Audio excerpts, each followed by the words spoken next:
All right. So, what was this episode called again? Memento Mori. You get closer to the mic. Memento Mori. No, it's it's Memento Mori. All right. The episode begins with Murphy kind of coaching Josephine on how to be Clark because he's going to make a deal with her so that he can live forever. But later implied that he and what's his love interest called again? Amori. So I guess him and Amori can live forever. I'm guessing that's kind of what the deal is. Or just live, period. Well, I think they just want to. I mean, I don't know.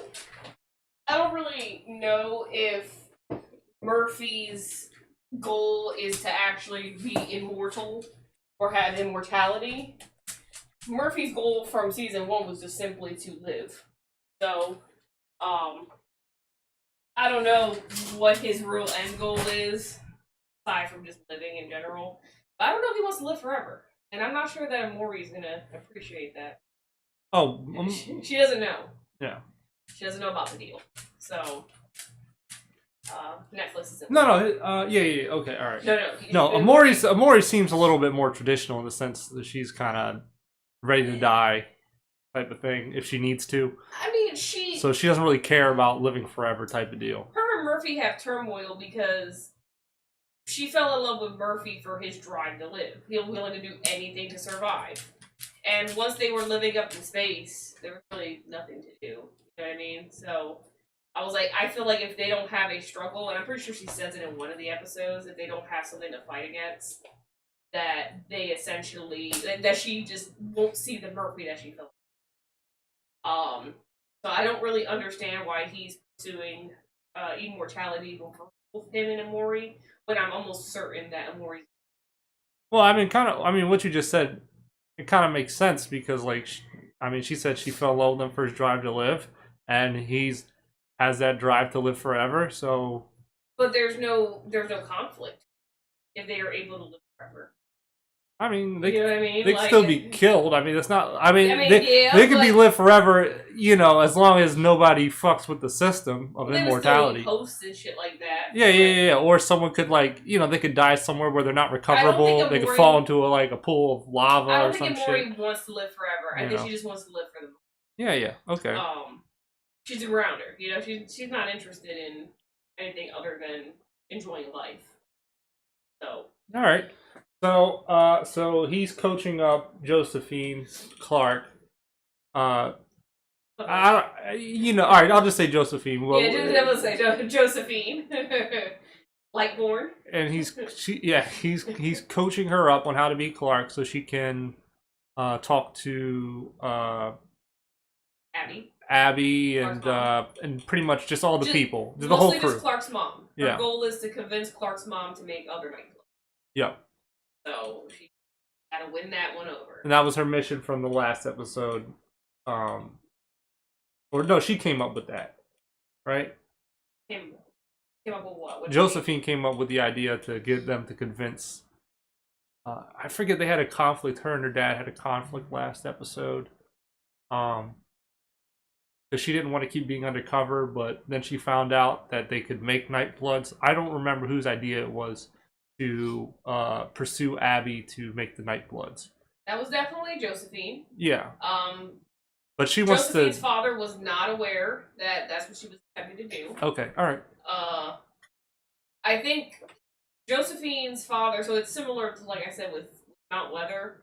Remember how you had the old guy in Mount Weather who wanted to assimilate all the people with all the Sky Crew? Yeah. Because their blood was just radiation resistant. He wanted to assimilate them. His son, on the other hand, wanted to, that's why I said they flopped. I was like, his son, on the other hand, was just like, why don't we just kill them, steal their bone marrow, and then we just go up to the surface. So that's what Josephine is trying to do. She's just trying to make more Nightblood so that they can body snatch them at will. Yeah. And, well, she's pretty much a psychopath. Yeah, same thing with the guy she has no feelings. No, not at all. Like the guy's son, you mean? Or yeah, the guy's son in Mount Weather. Yeah. I don't really remember what his name is. Something with a W. All right, so Watson. That's not right. Wilson.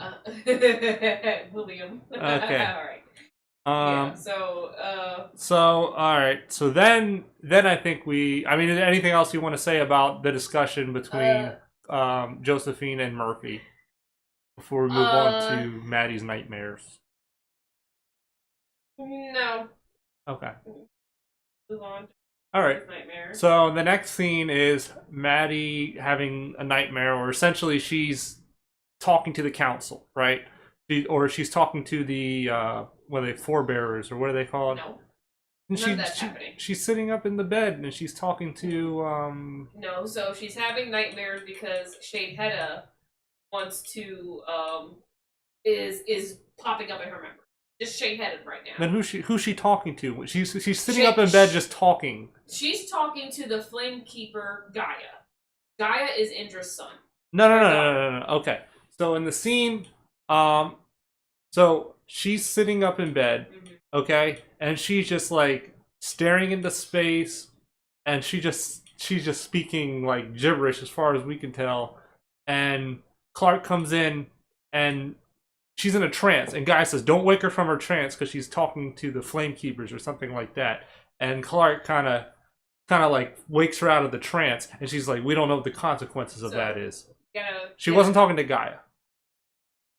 So no, what you're saying.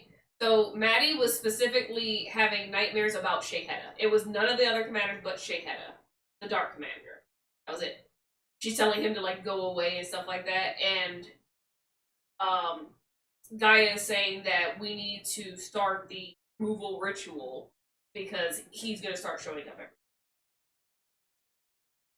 I was like, I don't think she's even speaking to any of the commanders. Okay, I don't think it's a nightmare. I think it's a memory. She's seeing memories, and they're not supposed to wake her up from those. Yes, that's what they said. That's accurate. Okay, I'm pretty sure she's having memories of Shade Hedda. Damage her, like some sort of permanent brain damage or something. Yeah, it's an AI. It's a chip. So it can melt her brain essentially. But because Clark or Josephine is completely unaware, her as Josephine. Because Josephine is completely unaware of the seriousness of interrupting, the sacredness of the flame and all that. She doesn't even know about the importance of it, like what it actually is. She has no idea what's going on, so she just says, "Oh, she thinks she's having a nightmare." So she doesn't care. Well, I mean, Josephine does not care. I would say she doesn't understand. And even if she did understand, there's a good chance she wouldn't care. But my point, the difference between not caring and not understanding is that she doesn't know what's going on. She thinks she's just having a nightmare, and she's just like, "Oh, it's not real." She treats it like a nightmare. More likely, she wouldn't care, but she does it not. She doesn't do it because she doesn't care. She does it out of ignorance. I can agree with that. If she knew that Clark wouldn't react in that way, she still wouldn't care. But no, I'm saying if she knew that Clark wouldn't react that way, she probably wouldn't have done it because she's trying to keep her cover, or maybe she would have. But I'm just saying that she does it because she doesn't realize that there's AI involved. She just thinks it's a nightmare. Yeah. She doesn't know. She has no idea understanding of Maddie's backstory. Exactly. So she wakes Maddie up in the middle, and we don't know what the implications of that, but it seems like her the hauntings get, like, what was that movie I was trying to refer where the little boy's about to get possessed? Isn't that it? No. The little boy's going to get possessed by like the serial killer grandmother who keeps showing up, and she gets closer and closer. Sinister, I think it was called, right? Yes. That's pretty much Sinister, that's pretty much the vibes I was getting with Shakalakala, or whatever his name is. What's his name? Shakamu? Shamu? Shakalaka? I'm sorry. Shazam? It's not ringing any bells. Keep going. No, what are you talking about? You said Shakalaka, Shakamu. The evil guy, whatever his name is. Evil guy? Yeah, the guy, it's Shade Hedda. It's like Shade. Okay. The Hedda. Shade Hedda. Gotcha. Okay, I didn't put that together. He's evil. Alright. But yeah, it was definitely giving me Sinister vibes where Shade Hedda's the grandmother and Maddie is the little boy from the Sinister, and Shade Hedda gets closer and closer. Well, anyway, so essentially I feel like it's the same goal. He's trying to like I feel like he's trying to either completely take over her body or get her to go to the dark side, like some Lord Palpatine type shit. I don't know if I don't know if previous commanders can take over the bodies of other commanders. Maybe there's I some think like it's dark more voodoo so- witchcraft that allows him to, or something. No, I think it's more so that he's just trying to just poison her thoughts. You know what I mean? Just be that evil that is supporting her decisions. Okay. I mean, usually those type of evil people have selfish ulterior motives, but he could just want to promote chaos. That could be it too. Well, we don't really know his backstory. Try to essentially like use his philosophy to influence the world. Like, or he could have a selfish motive where it's like, maybe he's the only one who's dealt in the dark arts enough to know there's a way to, for him to take over or something like that. We don't know. We really don't know Shayheda's backstory to even judge him. Yeah, we don't know his motivation. We don't know. I mean, he could be similar to Octavia, who's now like the villain. But you're right. He could just be a really dark influence. Yeah, trying that's to corrupt her mind. Or get her to see things the way he does. That could be I don't it think too. that, because like I said, they always implicate that they just need to resist his dialogue. Resist his input. I was like, she can hear all the commanders, so it's up to her to choose who she really wants to. Okay. So she can listen to Becca, she can listen to Lexa, or Shayheda. All right. So Josephine wakes up Clark. No. I mean, Josephine wakes up Maddie, and Gaia's really kind of like shocked, but she still doesn't suspect anything. Because maybe she's just dumb. I don't know. But she's just like, or maybe she thinks Clark's that ignorant, because Clark does some ignorant shit. Well, I don't think Gaia has. No, they were all there. They were all there. Yeah. Yeah, I guess she must be dumb, because I was like, she was at the facility, the medical facility. She saw the video footage of them implementing that chip in there. She understands the issues with the chip, and how it.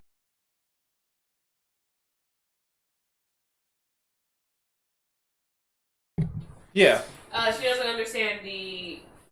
No, I just think Gaia is just being oblivious. I think it's just poor writing. Yeah. I was like, because she's very sharp, definitely a devout follower. So if she understands the chip as well as she does, she should kind of have a hunch after seeing that maybe Clark is probably possessed or body snatched, what to call it. Especially when she didn't understand the language.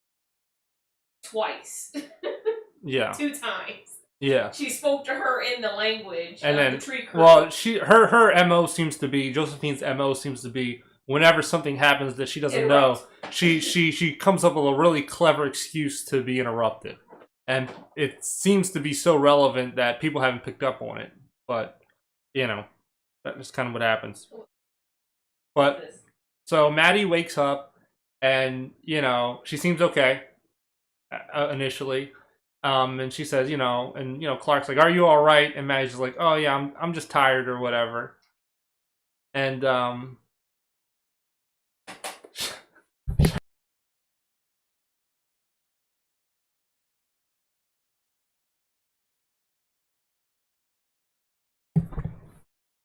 so Maddie woke up and she seems okay. She says she's just tired. But when everybody leaves the room, Maddie sees the Shade Hedda in the mirror, So. Well, it's clear that Maddie's frustrated. Like it almost seems like her mood is just negatively impacted. It was darkened, maybe you could say. Yeah, like I've never seen Maddie that stressed in any of the previous seasons. And she didn't really have any reason to be angry aside from just being frustrated by those dreams. Having dreams, aka memory visions. Yep, that happened. Guy goes. Yeah. Sure. Yeah, he does. He's the grandmother from Sinister, pretty much.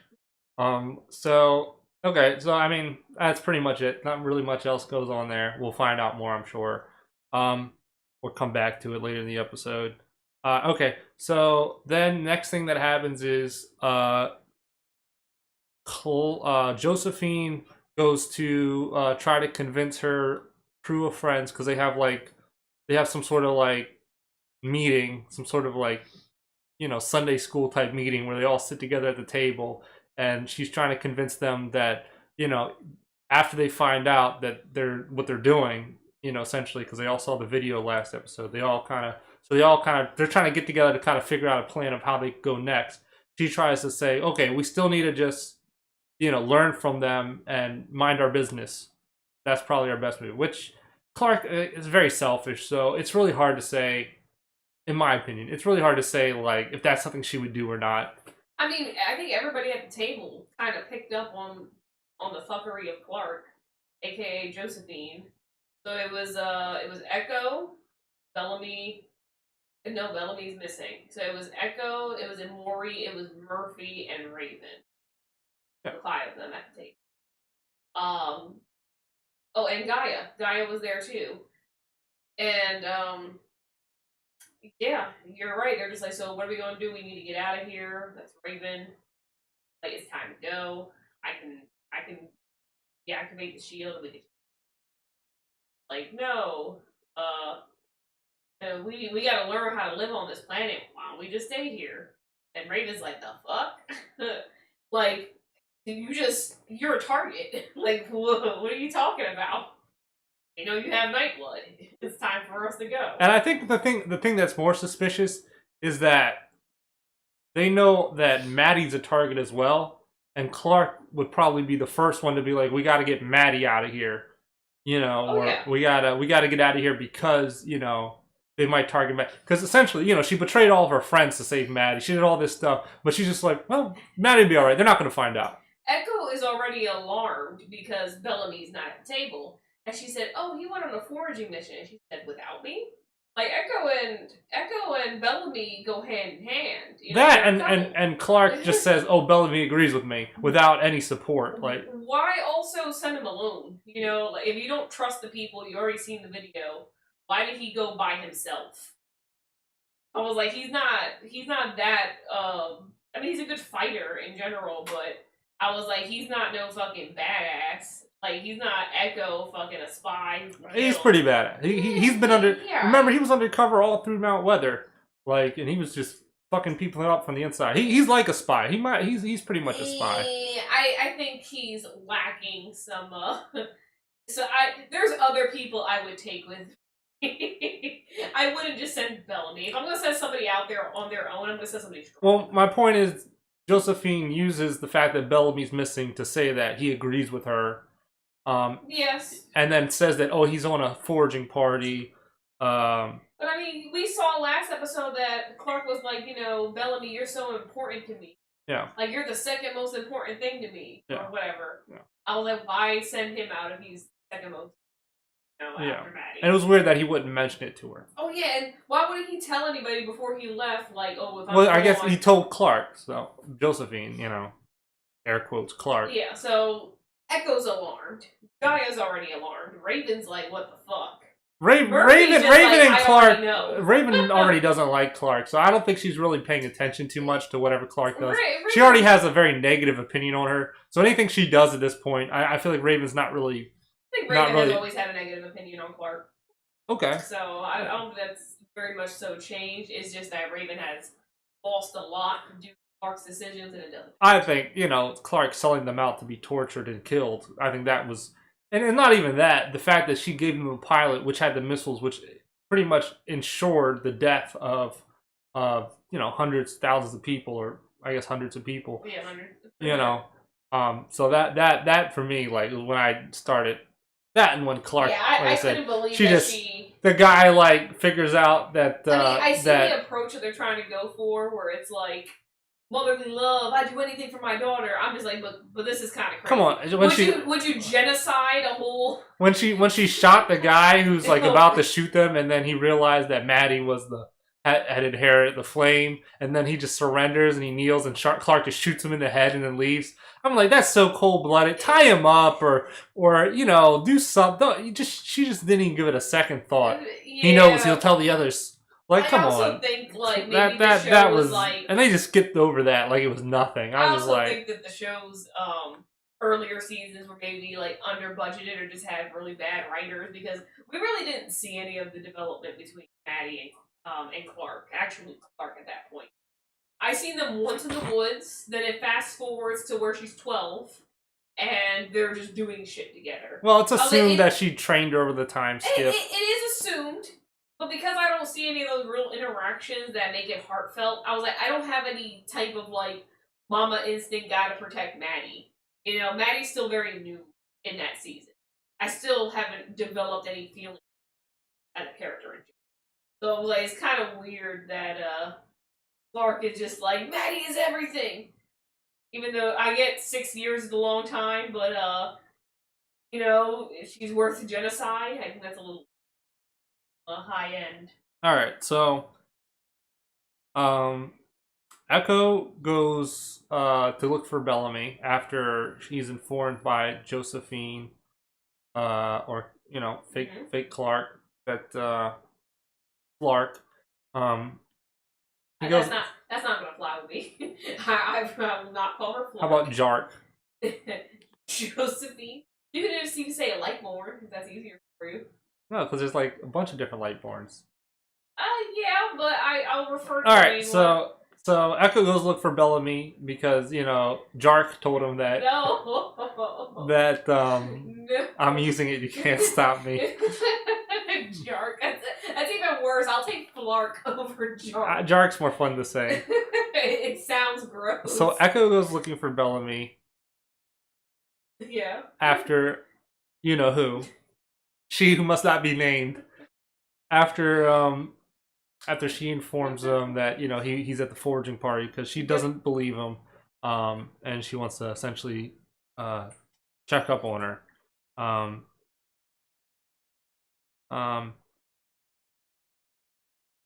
So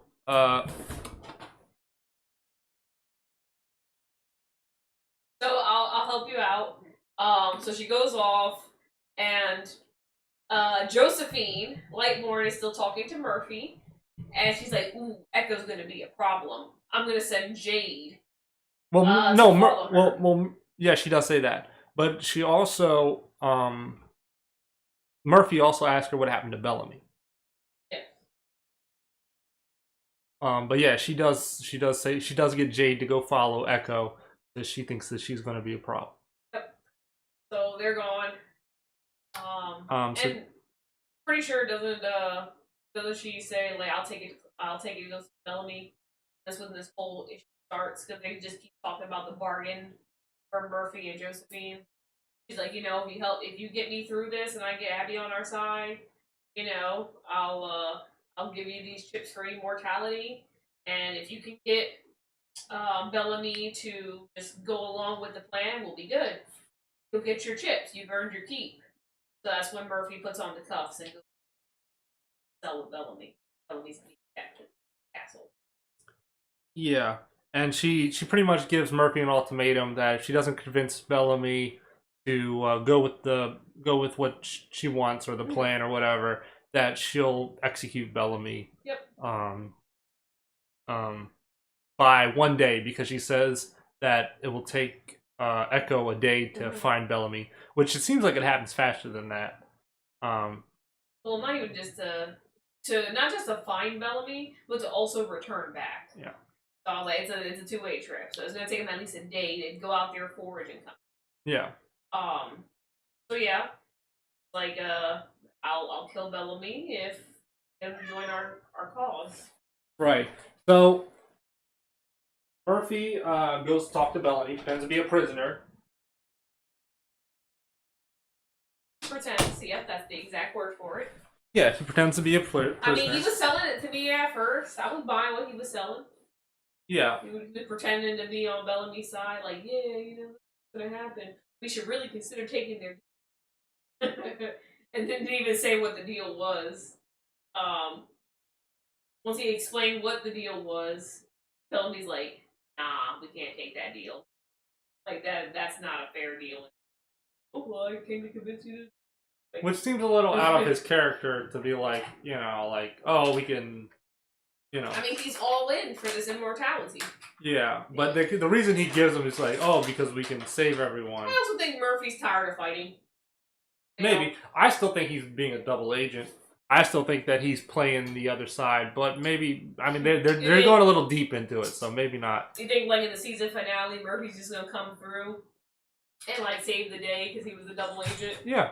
I mean, I would love to see that. I would love to see Murphy shine for a season. I don't know. I feel like after all his character development, it seems like a step. I mean, he's always been, like, kind of, like, you know, suspect, but he always, at the end of the day, seems to actually, like, care about people and save them at the end of the day, but... He just doesn't like Clark. Yeah. And he assumes that Clark doesn't give a fuck about him. Makes him care about Clark even less. She kind of doesn't. Clark, I'm pretty sure, yeah. Bellamy was trying to hang Murphy season 1 and Clark made sure that didn't happen. The whole reason that Murphy's alive from season 1 is because of Clark. Yeah, that's true. So, you know, like, even though he might not like her, he did keep her alive.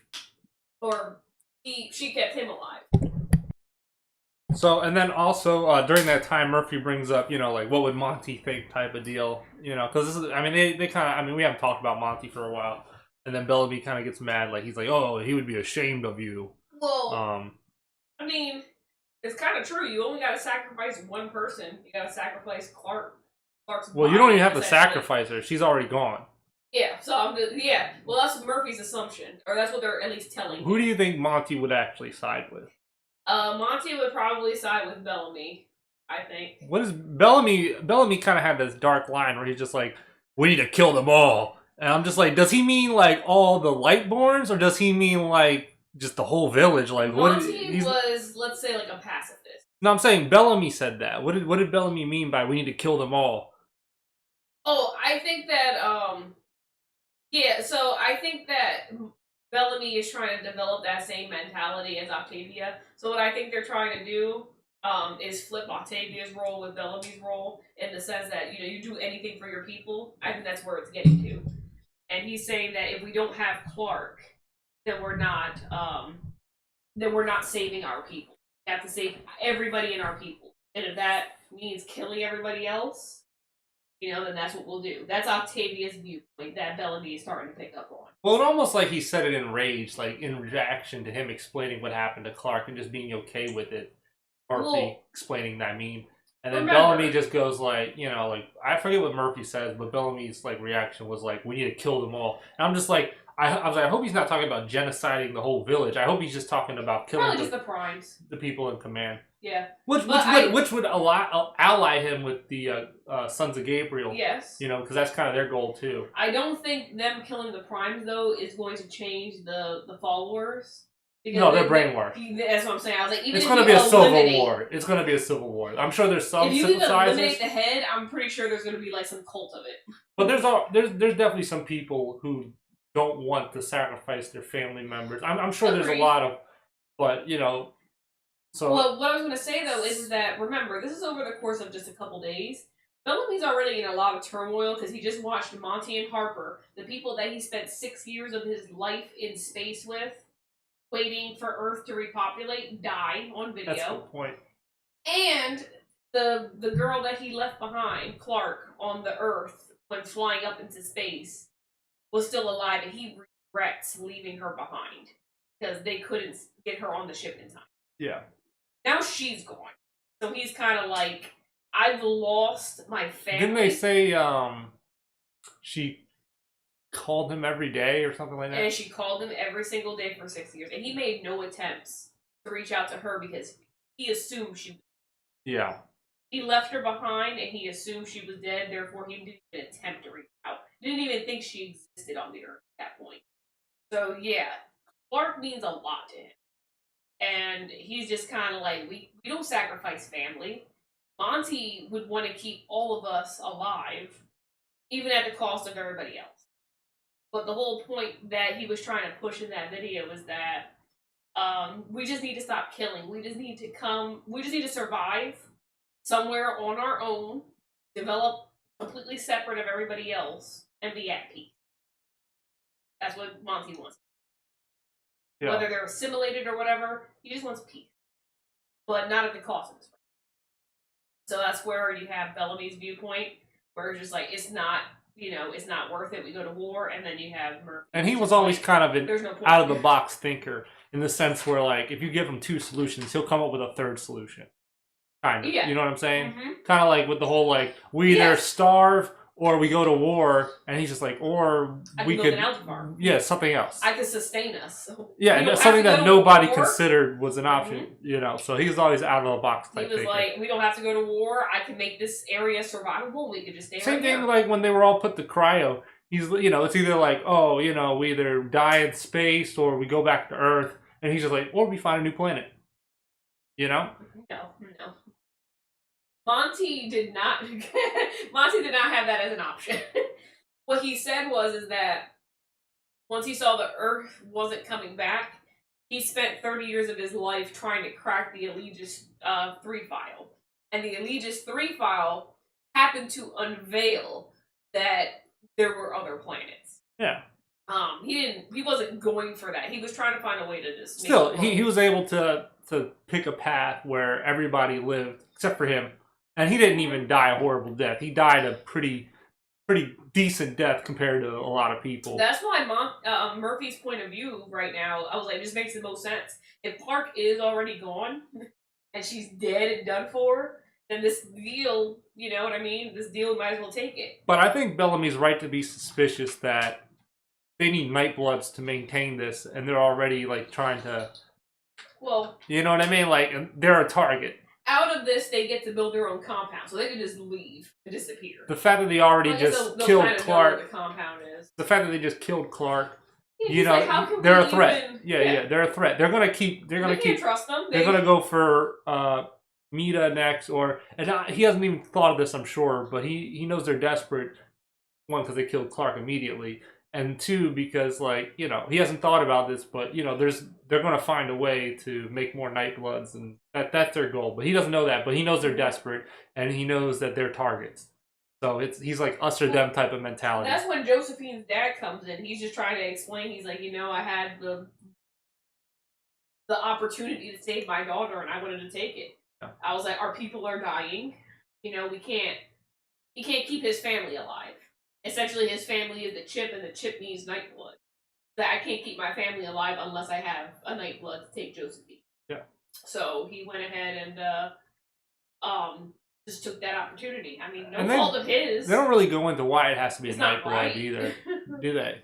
Do they go into why other than only in the earlier seasons when you see Clark put the chip in her head to I don't remember what she put the chip in her head for. She did it to fight Allie in the City of Light. So what they say is that when you put the chip inside of your head and it infuses your brain, it can cause certain people's brains to melt. So I think that the darker blood is essentially almost like radiation, or I don't know. It's just it's basically superpowered blood. Okay. And the superpowered blood doesn't allow the chip to damage your brain. So they're able to. It doesn't melt your mind. It doesn't destroy you. They're able to actually inherit. And that's the chip. even in And the chip makes you a supercomputer, essentially. And that's kind of even the Mount Weather people were trying to take the blood so they could survive. Yeah. In the radiation. They're just like, well, you had 2 people on the different sides of that. They assimilated, or they we killed them and they took their blood. Yeah. You had 2 ways of doing it.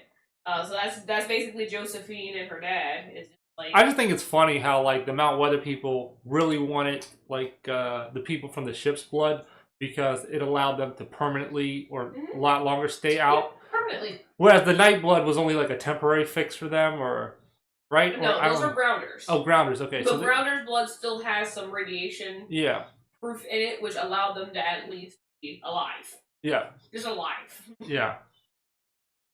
So, I think the same thing. They're just trying to save their families, by whatever means necessary. Yeah. And that's basically Bellamy's thinking now. It's just we're gonna save our people, even if it means we gotta kill them all. Okay. That's how everybody is feeling. So, Bellamy, he has this confrontation with Murphy, calls him out, and Murphy goes and just leaves. He can't convince Bellamy. The next scene we have is Jark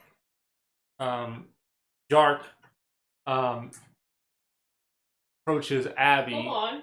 I was like, I'm pretty sure he convinced Bellamy. I mean, Bellamy was pissed when he heard about the deal, but Bellamy essentially goes along with it. He's like, we're going to do what Clark would have wanted. Survive. No. I don't think he convinces her until he comes back later, and they, and he tries to strangle out the. That's at the same time. Well, no. It happens after this scene, or later in the scene, because for now he just leaves. It's when Josephine is visiting him. Okay. All right, so Jark. Hate it here. So Jark tries to, she got coached up. She said, "I need a good coach." That's the reason why she recruited Murphy in the first place, so she can convince Abby. I think that was her main goal overall. So she goes to talk to Abby and try to convince Abby to, what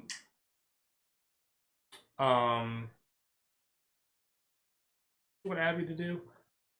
Make more night bloods, or tell her how to make night bloods. Make night bloods. Because she convinces Abby that the only way to save Kane is to make him a night blood. And to put the chip in his head. Put the chip in his head. Now, one, I'm surprised that already hasn't raised a red flag for Abby. Because Abby dealt with Allie being one of those brainwashed people with that chip. So I was like, why would she even consider this? Seeing what happened the last time she took a chip. She took a chip to save somebody and they ended up controlling her brain. Two things. One, Abby is desperate. We can tell she's desperate because she's just like sleeping in the. So she might be sleep deprived. Your desperation almost killed everybody you loved. Two.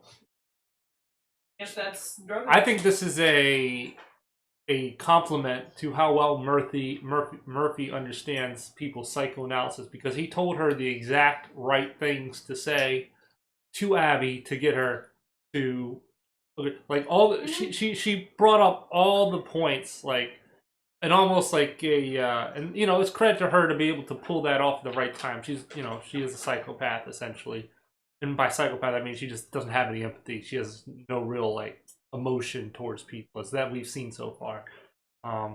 But so she has a god complex, to say the least. Jark does, or Josephine does.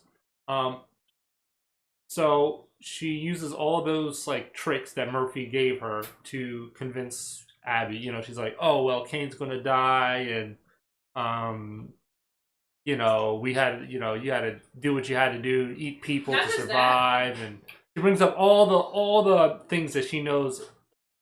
One, that proves that she's Clark, that she knows about that stuff. Two, it's effective on Abby, because Abby, she feels like, even though she did that stuff, she has just a weak mental state. Yeah, and Abby's been shown to have like a morally weak conscience. She's been shown to, especially with the whole like cannibalism thing, and even before, like floating 100 people to save her daughter or whatever. She's been shown to have like I don't know. Didn't she like float 100? She turned in her husband who got floated for treason. Yeah. But wasn't she also part of like the council or something that decided to float 100 people so they could survive longer? 300 people, with Kane. Yeah. So she's been shown, that's way back, but more recently the whole taking pills to betray Raven for pills, I should say. Essentially like endorsing Blood Rain, if not giving her the idea to go hard on cannibalism to survive. She's been shown to be willing to make Clark has the same tendencies, but Abby's more like willing to make those type of like sacrifices in order to. So Abby already is shown to have a weak moral state, and she's willing to. I'm surprised that you're right that she didn't pick up on Clark, but on Jark. Trying to manipulate her and all that. But, she's very convincing. Murphy, like I said, it's a credit to Murphy that he knew exactly what to tell her to convince Abby. That just shows how well Murphy's good at psychoanalyzing people and knowing their mental weaknesses and strength. I just want to say that. Murphy likes to test people. It's always been his... He says outlandish shit just to make people mad. So of course he's going to know exactly how to upset people. Yeah. He likes to push those buttons. And then Abby gives her typical, like, oh, it's wrong, or, her typical, like, what did she say? She's like, people are going to die, or something like that, or, we're going to have to sacrifice somebody, or, I don't know what she says, but she says something, and then Clark's just like, we've done it before to survive. Mm-hmm. Anything to survive, or whatever that line is. Yeah, she was like, when there was this radiation happening, the second end of the world, essentially, she was like, oh, well, we have this prisoner. We can test my theory out on this prisoner, before we test it out on ourselves to make sure we can survive in the radiation. So they basically, like, injected him with, like, I don't know, some sort of chemical or whatever, and he irradiated. Oh, no, yeah, they were exposing him to radiation, and to see if whatever her solution. And yeah, they basically killed the guy. They watched the guy die by being she suggested cannibalism, which was also very crazy. She makes some very crazy suggestions. They do make sense from like a doctor standpoint. I mean, you do it for the science and to make sure you gotta test things, essentially. Doctor. Yeah, I wouldn't put it on myself, so I gotta test it. It's just go test it on with most unwilling.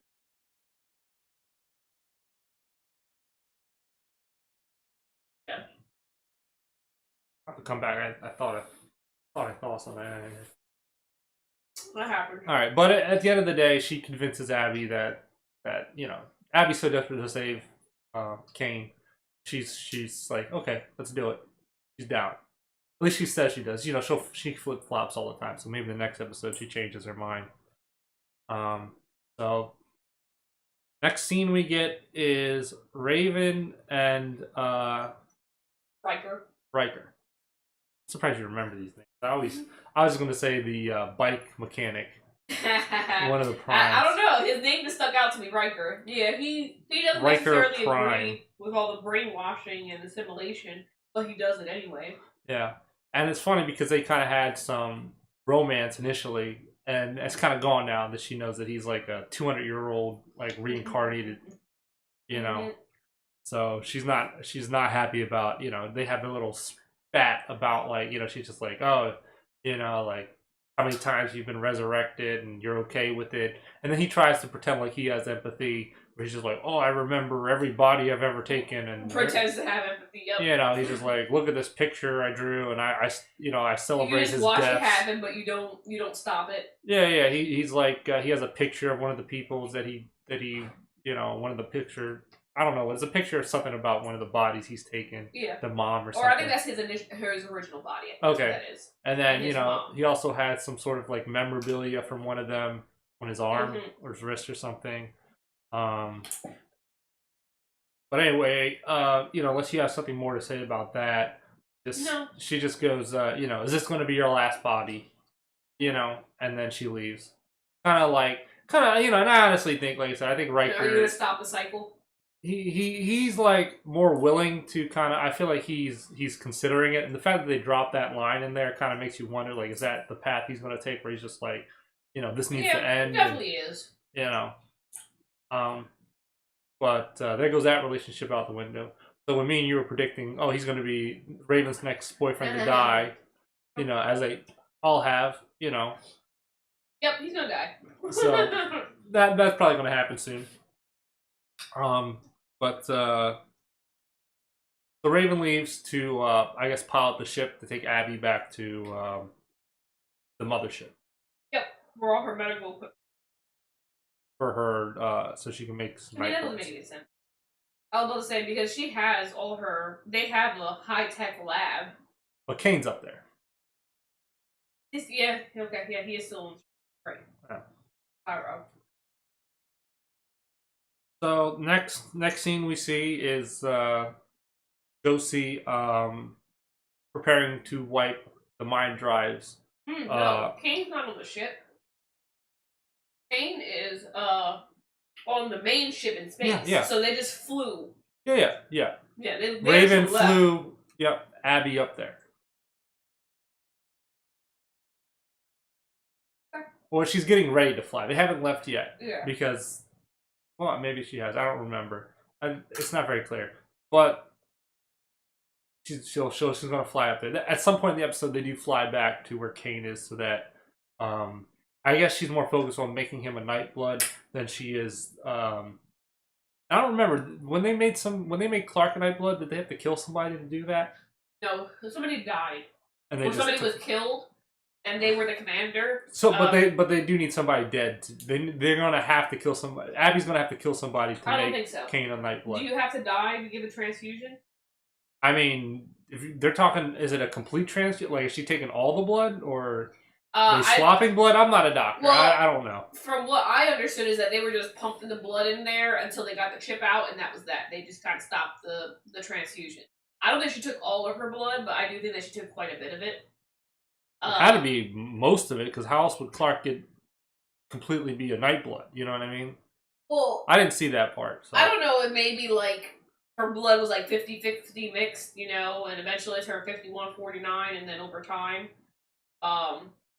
you know, like she, yeah, I really don't know. They're great questions.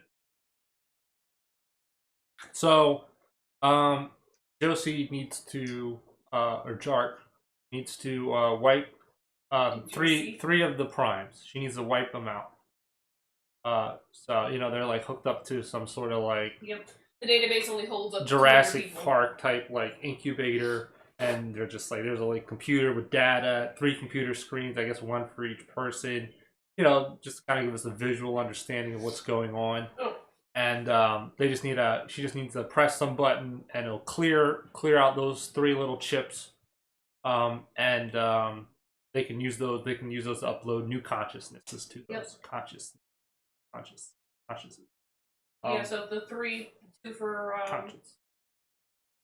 Yeah, two for Mori and Murphy, and then 1 for Abby. Well, 3. Kane, but yeah, to give to Abby. Yep. So she convinces her mother that this is the right thing to do. That they're going to erase Kaylee and her family, who I guess were the people. Yeah, the Lees. Who I guess were the people in the beginning that died, or one of them maybe was the one that betrayed them, or that Jark or Josephine said betrayed her at some point.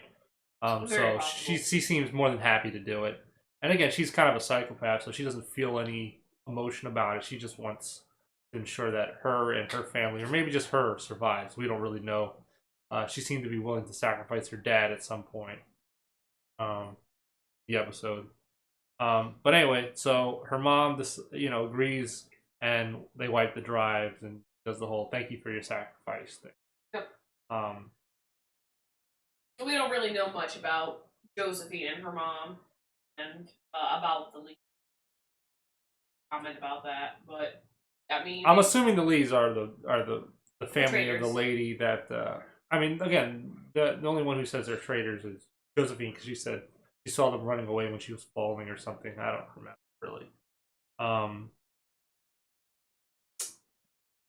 So all right, so that's quick. I mean, not really much else to say about that.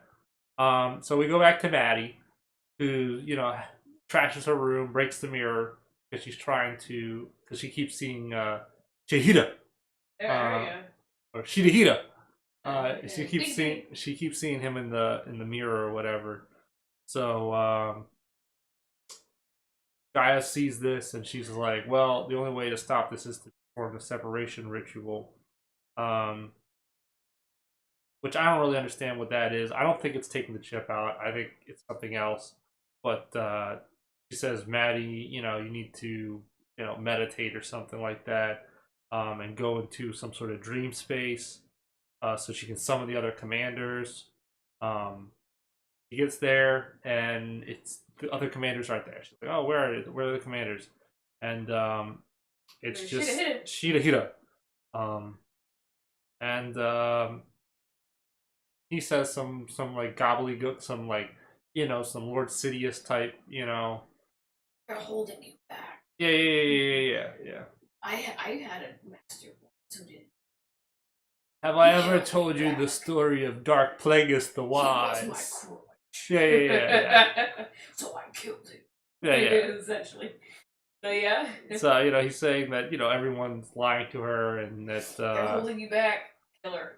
he's saying yeah she's Get trying revenge. to control you like his master did, and he has to kill her master. Very, like I said, very Sithish. If you're familiar with the Star Wars lore, like, Sith.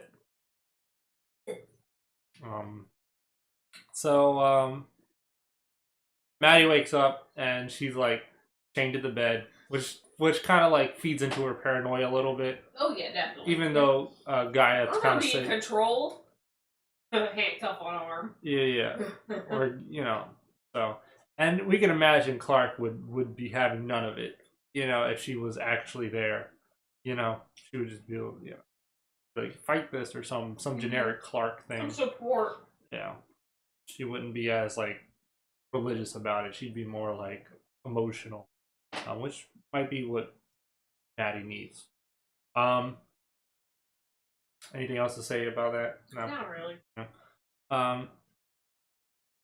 So Echo's tracking the foraging group.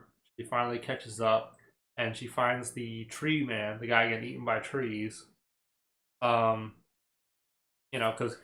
they've mentioned before that the trees will, they'll eat the bugs or something like that. Or after the swarm, they said something about the trees being able to will eat the insects by now or something. I don't know, but apparently the trees are can eat meat, kind of like some sort of Venus flytrap or something. And the vines, they're like growing out the guy, like they're embedded. They're growing into the man. Yeah, they're embedded in him. And he essentially calls out for her to kill him because he's in agony or whatever. So mercy. Yeah. So she tries to go kill him, and she gets stopped by the person stalking her, which is really dumb of her because she gave up. I don't think she was supposed to. Remember, they're like religion fanatics. They're. But her mission should come first. If she was a professional, she should know that she'll give off her position. But remember, we don't really know what happens if you interrupt a tree eating somebody. There could be an explosion or some shit for all we know. I think she said, don't do it. I think she was doing it for the religious aspect that, like she says he deserved it. That's his punishment, and that he needs to suffer. Which I think it's really dumb by her. Maybe she thought she could take Echo on and stop her. Maybe she's that naive. She didn't realize how trained Echo was. So she's or maybe, who knows? That might just be the show just trying to give us the fact that she just appears in front of Echo is like, nah. But why would she even do that if she said to just follow? But they could have just been in the group together, the foraging group, Who? I don't really know. Jade and Echo. Jade is the lady that's No, Jade was just following her, and Echo was catching up to the group. Why else appear in front of Echo? Because she wanted to stop her from killing the guy, so that he could... I don't know. You gotta be pretty devout to do that. Yeah, I agree. Or like I said, or she thought she was going to be able to stop Echo. I agree with you. I think she might knock Echo out or something. Orders definitely trump Mm-hmm. Her devout devotion. That just might have also been the way of the show, just kind of being like, this is what, to kind of explain, like, oh, the people here are punished, and, you know, maybe they're punished for doing something, or self-inflicted punishment or something like that. That might have just been you know, some way to tell the narrative about that. I definitely think she's naive, though, and the reason I'm going to say that is because she even, like, slips up and says something that she's not supposed to say. Oh, yeah, I got a second charge. And she's second charge is like, I know what I said. But she ain't going to tell Echo what the second charge is. You know what I mean? So I definitely think that she's naive or dumb. Yeah. And it's funny because the Mercy guy is just like, Mercy. you know, he's like, you should join me because, you know, she was actually the one responsible as bodyguard, even though he let down the shield the night Rosie died. to let the ship come through or whatever. But, you know, so but it just gives us some insight how, like, petty of a civilization is, where, like, even if it wasn't directly your fault, you could suffer that type of fate, you know, for something like he was just following orders. I imagine. Yeah, but so Jade knocks out. Echo knocks out Jade and kills the guy. Doesn't matter his misery with a rock. You know, smash watermelon or whatever. So Jade wakes back up, and she's now tied to the tree. Um, and Echo's kind of like interrogating her. Where's Bellamy? The only people that know that I came here. She's like, yeah, why are you following me? The only people that I know who came here are my people. Yep. He's like, wait, Clark's a Nightblood. Oh, you took over Clark's body. Right. You're not Clark. So, Echo. Where's Bellamy? Yep. So Echo figures out that Clark has been killed. She You're gonna go back and save Bellamy. yeah, she Tell thinks everybody, like, she thinks she's on her way that she home. thinks that Bellamy might have been killed as well. Because he found out about it. She puts those together. You know, she puts two and two together. She's pretty smart. She's like, oh, Bellamy's missing because he found out about it. So she rushes back to check on The village, to find Bellamy. So she's currently en route. Yeah, and she does some boss bitch shit, and she just like leaves her there. She says, "I'll come back if If I have time. If I have time." Assuming that she's after she frees everyone. So essentially leaving her to a very cruel death, and she was willing to leave the other guy too. Yeah. But for, in her mind, more justified reason. And she also left her alive. Alright. So now we get to our favorite Dioza! Yeah, I'm Dioza! about to say, where's Dioza! my pregnant lady at? My pregnant badass Navy SEAL. Where's she at though? So Dioza and Octavia and one of the sons of Gabriel. One of the sons of Gabriel are hanging out in the Night Bright cave. Some sort of like glowing moss, and they're just hanging out in this cave. And cripple arm. Is that too soon? Cripple arm. Come on, Octavia's in the in the cave, and her arms like just deteriorating. So Dioza's like, she finds how they get in that cave. I forget what happened before this. So the temporal flame happened, and he threw the rope, and they drag themselves out, and they just run for it. Oh, okay. So they catch him, I guess, in the cave. They catch up to him. Yeah. All right. So Dioza's got a gun. And I'm surprised he doesn't pull some more like nature tricks. I like that. Really like that aspect about his character. Where first he has a gun when he's in the cave. He just started pointing the gun. Yeah. And so they find, they catch up to the son of Gabriel guy that we've been following, and Dioza's has a gun to him, and she has a gun. She's holding the gun. Well, you forgot the most important part. We haven't gotten to that part yet. What do you mean? With the hand? So they make it to the cave, and the guy's already in the cave with a gun out. Yeah. No, Dioza's got the gun on him. I'm almost certain he has a gun out. No. Yeah. I mean, if he does, Dioza disarms him, and then she gets the gun. But either way, so... Because he's eating. Isn't he eating, chilling with a gun out? Either way, Dioza gets the drop on him. Okay, so she's pointing a gun at him at some... he might have had a gun at first, but she takes the gun or whatever. But either way, she's holding him hostage now. While that's going on, Octavia, I'm not going to call her. You can call her O. Blood Reina.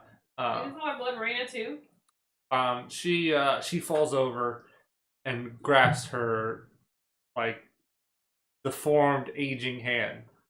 Her, like I said, the hand from Scary Movie 2. Her hand looks like that chocolate character from the old grandma that's like shriveled up. That's what it looked like. Nah, it looked like the dude from Scary Movie 2. His little hand where he's digging in the mashed potatoes, and he's just like. And then he pulls out the chocolate cake. He's like, "Oh, this is the only thing I haven't touched yet." And he just like smashes his hand in there. So she got that. Apparently, being exposed to the flare, because when she was sucked into the quicksand, her hand was the closest thing to the surface and got exposed to that solar flare, and it's like rapidly aging, and it's spreading through her body. It's going to kill her. So he's like, I might have a cure. We gotta put the might in there. I might have a cure. We gotta go back to the place where the temporal flame happened, so they can get the tree sap. Yeah. And Dioza just holding a gun the whole entire time while they're gonna go get the tree sap. They get there, he starts to drain the tree, and Dioza's like, "Is this some bullshit? Is this?" He said, "It's just tree sap that's gonna fix my friend's arm." Yeah. They also have the conversation. He's just like, "Why do you fight for lost cause?" That's where they have that conversation. Yeah, and then I think he tells her about who Gabriel is, and um, that he's been resurrected. I don't know, a bunch of times, and he's done being immortal, and he's had like a moral awakening. I think is the words he used. Yeah, moral awakening. Yep. I mean, essentially, that's what happened with Dioza. Like, she was fighting for the right side, and then she realized the right side was the wrong side and started blowing up government buildings. And he has like a a quick throwaway quip to Dioza where she's just like You're fighting for Octavia. That's a lost cause. yeah, he's like, she's like, I'm done fighting for lost. He tries to convince her to join them because he believes that they're the right side. And I guess she sees how weak their resistance is, and she's like, I'm done fighting for lost causes. It's not even that. And then he gives that little one-liner where he's just like, well, then why are you helping Octavia? Implying that he knows that she's like blood bent on killing herself. Remember, she also wants her baby to be secure and survive. Remember, that's part of the conversation. Talk about her baby. Yeah. And they're just like, he's just like, oh, what deal? Oh, you're gonna go meet the old man so you can kill him. That way, you can save your baby. The sanctum will take your baby in. He's like, she doesn't have the right kind of blood. Yeah. She's gonna be treated like she's gonna trash. be an outcast. She's gonna be a way to live. Yeah, garbage man, or she won't be allowed. She'll be castrated. She won't be able to allow or she won't be able sterilized. She won't be able to have children, or she'll be cleaning toilets. Yep. And then Dioza just, being an incredible cynic, is just like, I just want her to live. I guess she's like, I'll figure out. At least she's alive. So they, he's like, well, that's no way to live. You should just come to our side. Yeah. Help us kill the primes. That way everybody's equal. If they can't keep putting the big brains into the new people, you know what I mean? People can just live like normal people. That's the two sides. Like, you're killing people to continue your own life, or you can just let the people that you love die. That way, new life can start. Yeah. Life versus life. But yeah, they finally get to the tree. They drain the tree. She's like, "This is some bullshit. This ain't gonna help nobody." He pours it on her arm, and her scar heals. Yeah, but I also like to say, this is just showing how Dioza and Octavia are growing closer. Essentially, Dioza sees herself almost as a mentor to Octavia, or at least sees a younger version of herself in her, and possibly could be Octavia's path for redemption. Octavia is right now without allies. She's turned everybody and that's her own against fault. Her. Yeah, exactly. She turned everybody against her, and now she's she doesn't have any purpose. Right. Nobody wants her. Her brother even left her. You know what I mean? So she has no cause. She has no desire to live. And Dioza's like, well, you have to have some desire because you're still alive. Yeah. And it's just trying to show her the way to redeem herself, essentially. She's like, as long as you're alive, you can always redeem yourself. So the hero's here. So he goes to tap out the sap of the tree, and Dioza's like, "Oh, you better not be fucking with me. You're wasting my time, or stalling out." And he dumps his shit on her arm, which I thought was a little ridiculous. Because I'm like, that could have been some acid, that could have been some poison, or that could have been a paralytic, and she just lets him do it. She doesn't punch him in the face or anything. But I get it, moves the plot along, but so we could see it actually work. But I was a little skeptical. I was like, he just dumps it on her without any warning, and she just is cool with it. So maybe she's starting to trust him. We could take it that way. I think that conversation already kind of made her rethink her opinion. Yeah, I mean, she might not necessarily trust him, but she understands his viewpoint, and she even seems maybe even sympathetic, possibly changing sides. Which, I mean, having her on their side would be. I mean, she's a commander. The place she's trying to put her kid at called her Hitler. Yeah. You know what I mean? The Sanctum called her Hitler. This place doesn't consider her Hitler, you know? No, I mean, in fact, the first time he met her, he was willing to give her a gun or something, or I don't remember. Somebody handed her a gun, and I'm just like, yo, why would you hand Hitler a gun? Like, oh no, that was that's Josephine's mother, lady with the curly hair. She said, "Get Rose back." Oh yeah, and we need to have Rose back. So that wasn't them, but or that might have been Jade. It might have been Jade or the mother. Yeah, well, it was one of them that said, "Get Jade back." I mean, you're Hitler, but here's the gun. Yeah, and she said, "I'm on one condition. I need a bike." And she rides off. So yeah. So they get the magical like time reversing sap or healing sap. Yep. You know, and because it heals her wound, Dioza's wound, and so they get it back to Octavia, but it's not fully healing her wound. But it is allowing her, it's slowing down the decomposition or the aging, but it allows her to get some movement back, a little bit of movement back. And so this was kind of silly to me. She starts drawing the saw. He sees that saw symbol. What's the music for Saw? I don't remember. Oh my god, that's a good question. I haven't seen it's oh my god I keep wanting what? Yeah. I keep wanting to do like the X-Files. Yeah.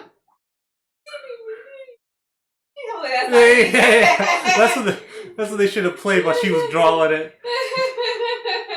Yeah. So she started drawing the spiral, and then the Saw music plays, and everyone just starts looking at each other. The guy pulls off his mask and reveals that he's the old man from Saw. No, so that's not what happens. Okay. So, and then Dioza reveals her little notebook where she's been drawing snails, and like I said, I thought, we gotta go talk to the anomaly. She's just like, I've been drawing these all week. I thought I just had a pregnant craving for escargot. But no, that's not what happened. They've all, apparently, and he's got he's got the Naruto swirl on his chest too. And so apparently he's got the QB in him. He's like, I am part of the hidden leaf. Yeah. You look like Obito with the eye. Yeah, we're So they all have like these like weird like marks, and he says like the anomaly's been calling out to us. So I guess the anomaly is that giant like magnetic like weird like pole on their poles. It's just an area or a zone. Yeah, which might also be causing those flares. Well, he also called it a message. Yeah. So. He's saying it more like it calls to us or something like that. It's calling to us. It's trying to summon us, or it's trying to tell us something. So implying there's some sort of like sentience or consciousness within the anomaly.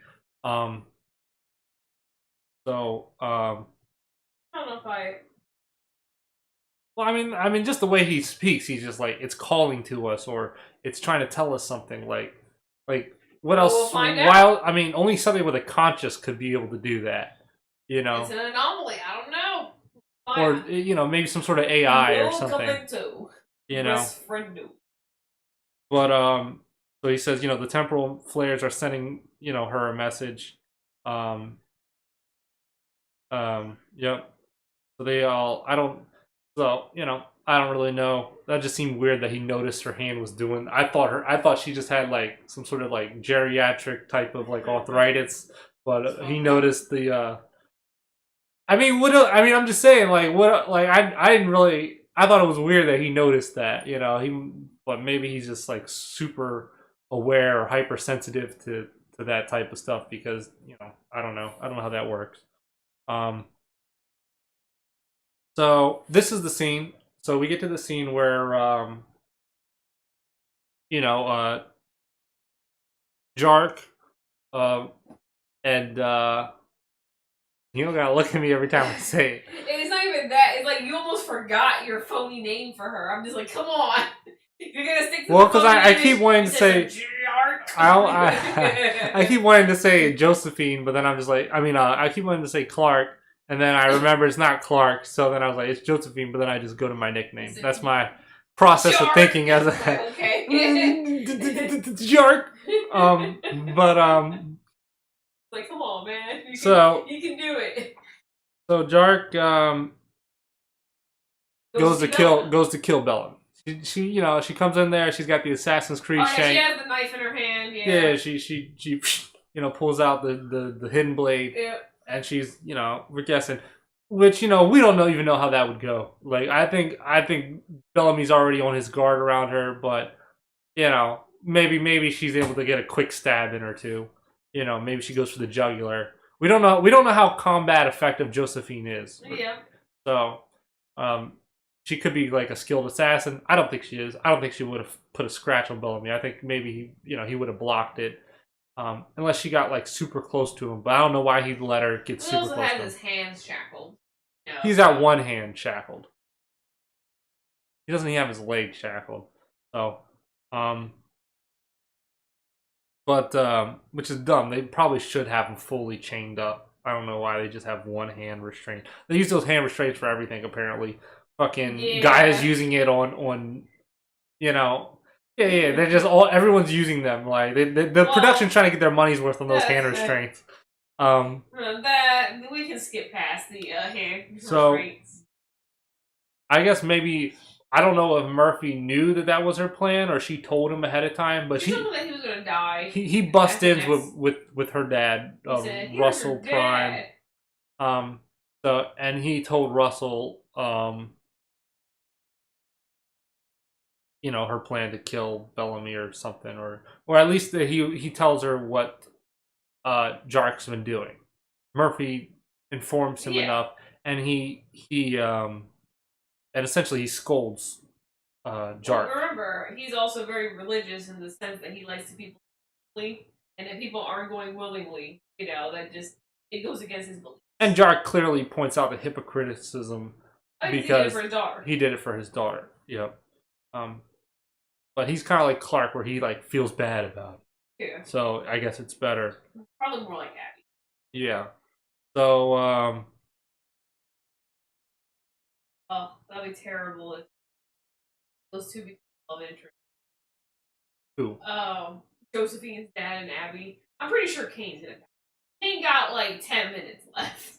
Like, not if he can supplant his conscience or whatever. I feel like it's just not gonna.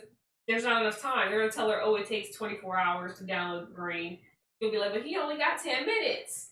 So they might trick her or something, or maybe it just doesn't work out. Yeah, I don't think Kane's gonna make it, but or all right. Fucking Raven called him to rip his stitches out. This is we don't know if it was Raven's fault or not. This is a conspiracy theory because I really don't know what's gonna happen in the future. But my conspiracy is that maybe the main dude Russell, if he doesn't stick along, maybe like they'll input Kane's brain into him and he gets to live on. Yeah. Maybe he'll sacrifice his body for something. You know what I mean? Yeah. So you know, he kind of like apologizes indirectly to Bellamy, and he says, you know, he promises everyone else's safety, which is, you know, I wouldn't trust him, but you know, Jark kind of Josephine kind of you know, she says that you know, they're not going to need them because Abby's going to make new Nightbloods, so they don't really need the, you know. So Bellamy just like, you better kill us. There's only one way this ends. And Josie kind of, you know, they kind of do a little misdirect in the show where she goes to, it looks like she's going to shank up Bellamy, but instead she cuts his restraint. Yep. And he goes after Russell and tries to kill him. Because at the end of the day, as much as Jark is an evil bitch, she's not the one that killed Clark. It was her dad that made that decision. Yeah. So as much as, you know, Bellamy can dislike Josephine, it's not her fault that Clark's dead. Yeah. If you really think about it. Even though she's imprisoning him and she's like, she would have been okay with killing Clark anyway, but she's not the one that did it. Yeah. And Bellamy has the consciousness enough to know, even though I don't think he realized how evil Josephine is, or maybe he does and he just doesn't care. But he you know, Josephine. I think he's unaware. You know, I think he knows that she has a lack of consciousness, like in this point. Because remember she talks about a breeding program. I'm not gonna let Yeah. you know, like that's inhumane. She even writes a book, and I'm pretty sure Abby says in the book, like she's evil, she's crazy. You gotta be insane to perform those type of procedures on in the book that she and the and Josephine's just like, huh, I didn't know you seemed like that. Maybe she was a visionary. You Yeah. know, like she's not crazy, she just has a vision. So yeah, Josephine is clearly on the I don't know, crazy side of things. Yeah. She's willing to take absurd risks Well, I mean, to achieve what she wants. she wants you know? to. I think. I mean, I don't know if this is her plan or not, but essentially, she's saying, "Well, I'll let you kill my dad, an eye for an eye type of deal, since he killed your friend, and the violence has to stop here." Um, but Bellamy essentially he after strangling him a little bit regains his kind of consciousness, and Bellamy's not the most like vengeful type person in the series. He's more of a do what needs to be done versus he doesn't really get super emotional when it comes to revenge. As far as what we've seen, he hasn't gone like full Octavia at any point where he's just been consumed by hatred. He's always been more of kind of a do what needs to be done. If shit happens, we just gotta keep moving. So, for a while it seems like he's going to kill Russell Prime, but he goes to strangle him out, and he just decides against it. And I guess Josephine knew that was going to happen. Maybe she didn't, but either way, she pays Murphy. She gives him the 2 mind drives that he wants. Yep. And not sure how he's going to use them, but that's the end of that little arc there for now. Yep. Um, Is that how the episode ends? No. We go What's back. that? I We can't we remember spend how we the spend episode ends. we spend we go back to Maddie and Yeah. Maddie Gaia. finds out that Clark's dead. This is pretty much the end here, where Maddie finds out Clark's died, and she blames it on Gaia. Not that she blames it on Gaia, she's influenced by Shade Hedda to blame Gaia. Yeah, but you gotta imagine she partially blames Gaia because she was kind of keeping her away from Clark this whole time, and she doesn't know when Clark was body snatched. I suppose. So she's like, yeah, and Gaia has been kind of just been like, just don't worry about Clark, just stay here. So she's partially kind of like, maybe I should have been more worried about Clark. Again, she doesn't really know what's going on. She just knows that Clark's dead. She overhears them talking because they're talking about it, and she overhears them. No one voluntarily told her. She just comes down the stairs like, Clark's dead? Or, Bellamy tells her on a one-on-one or something. So maybe they do voluntarily tell her, but she overhears and comes down. They tell her. Yeah. They share the information when they get back. Both Echo and Bellamy already know. There's only 2 other people you gotta share it with. Yeah. Raven and Mori. That's the whole crew, because Murphy already knew. So she's already kind of like, she asked the... Oh, nobody told Abby's mom. Or Abby's mom. Clark's mom, Abby. No. So, but yeah. they need her to do the Nightblood to make people Nightbloods, to teach them how to make Nightbloods so they can have their immortality shtick. Yeah. So they've been keeping her out the loop, and nobody has contact with her because she I'm left pretty already. Sure she left to Josephine and Abby go to the ship together. I think that's the 2 together. I don't think it was. Yeah. I think that. Well, who pilots the ship then? They need a pilot. Raven's the only pilot. Oh, maybe they just. Oh yeah, she does say Abby's calling you. So yeah, so it must be. And Raven doesn't know either. Because she's on the ship. She's not. And she's not at the little powwow either. She's not there, exactly. Okay. So after Maddie banishes, essentially having like those dark whispers, she got Lord Sidious in her ear going, "Do it, kill him," and she decides against it. She holds back. He looks, he does look like Voldemort. I'm saying, no, he looks like Palpatine and Voldemort had a love child. And, so he's trying to get her to kill Gaia, with his, like, evil whispers. Kind of like I said, kind of like, I don't know if you play, like, Warcraft, kind of like old god whisper, kind of whispers of madness, Cthulhu type shit. Yeah. And, she kind of just, like, restrains herself, showing she still has some control over it, even though she just found out Clark died, and it's kind of making her go down a very dark path. She just banishes her instead, and But after that, weak. he he kind of patronizes her a little bit and says, "Oh, you're weak for not killing her or whatever." But then she comes back and she's like, "Tell me how to kill them all." I guess all the people that caused this situation. I don't know. No, everybody in Sanctum essentially. Not her, obviously not her side of the people, but because I think it's implied that she just means the people that killed Clark. I mean, but it could be taken further. I'm sure. Remember, Maddie has already tried to kill all the people anyway. It's not her first time saying, I'm going to kill everybody. Yeah. Bellamy was like, no, don't kill them. Give them a chance to prove themselves. Yeah. And look what that's gotten. Look what that advice has gotten her. You know what I mean? Like, give them a chance to prove themselves. They killed Clark, my mom. Yep. So I'm going to kill them all. Yep. And so Maddie's going down that dark path, and the Dark Commander is getting more and more control, or at least is influencing her more and more. And then we cut to Josie Jark falling asleep. She pops a pill, puts some music on, and she wakes up in that weird room full of drawings. Oh, that's just a horrible name combo. Josie? Is that Josephine? Rose? No, it's Josephine. Josie's short for Maddie? Josephine. No. Josephine. Josie's short for Josephine.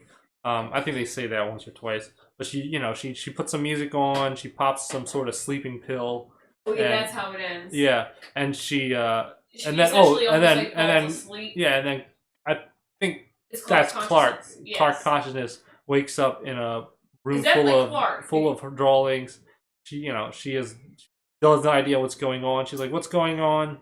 And all that. Yeah, definitely Clark's consciousness. It's all pictures that she drew over the several years I guess of people that she loves. It's implying that, somehow Clark is still alive. Of course, I knew they weren't going to kill her off, obviously. I thought it was pretty apparent that they can't kill Clark. As much as I'd love for her to die because of all the terrible selfish decisions. I don't care for her. Come on, she betrayed her friends.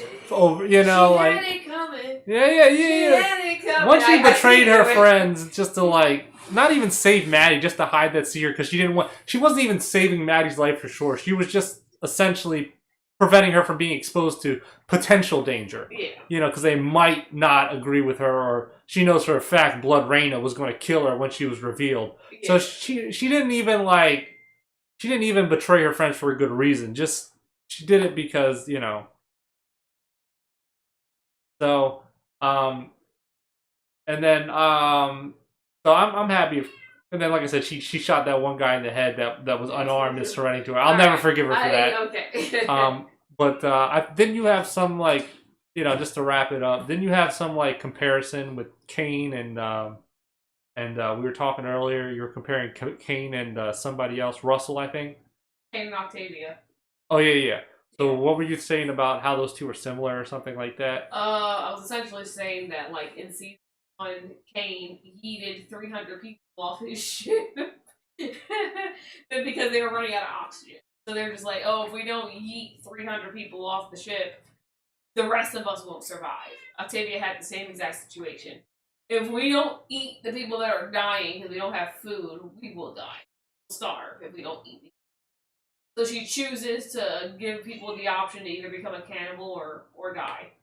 And, she ends up killing quite a bit of her in the process of doing that. I think they almost murdered their people. Which I'm pretty sure that's the same amount of people that were on the Ark. I think they had 900 and they...